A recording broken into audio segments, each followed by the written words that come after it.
Whilst you're pregnant, looking after your own health becomes even more important as it affects your baby's health. Part of being healthy means quitting smoking. This can be difficult, but with plenty of support, we can help you give your baby the best possible start in life.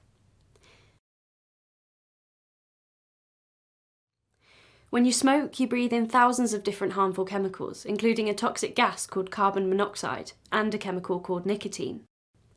These substances move from your bloodstream through the placenta and into your baby's bloodstream. So, in reality, when you smoke, your baby smokes with you. Carbon monoxide reduces the amount of oxygen in your baby's blood, which your baby needs for growth and development. This means that your baby's growth is affected by smoking. Your midwife will test your carbon monoxide levels during pregnancy. Nicotine is addictive.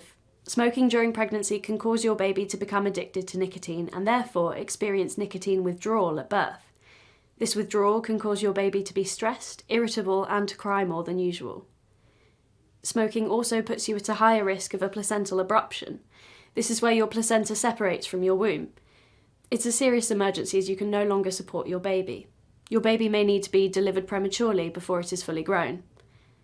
Smoking is the main cause of low birth weight in babies, which can lead to miscarriage, premature birth, stillbirth, cot death, and ill health once born. When you quit smoking, you reduce the risk of these complications. You're more likely to have a natural birth without the need for medical intervention, and your baby is more likely to be healthy.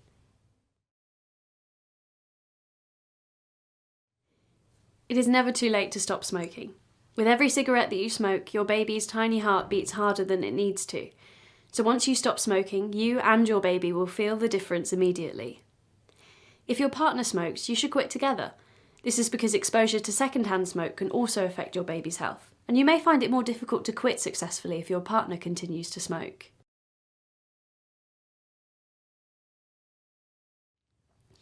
There are lots of places you can turn to for support, including your GP, your midwife, and your pharmacist.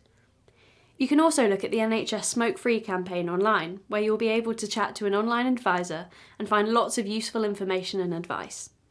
With the help of NHS support, you're 4 times more likely to successfully quit. Ideally, you should quit smoking without using nicotine replacement therapies such as patches and gum, as the nicotine in these products can affect your baby. But if you're finding it difficult to stop, then using these products is better than continuing to smoke. For further help and guidance, speak to your midwife, GP, pharmacist, or a pregnancy stop smoking specialist. Alternatively, visit the website or call the helpline for advice.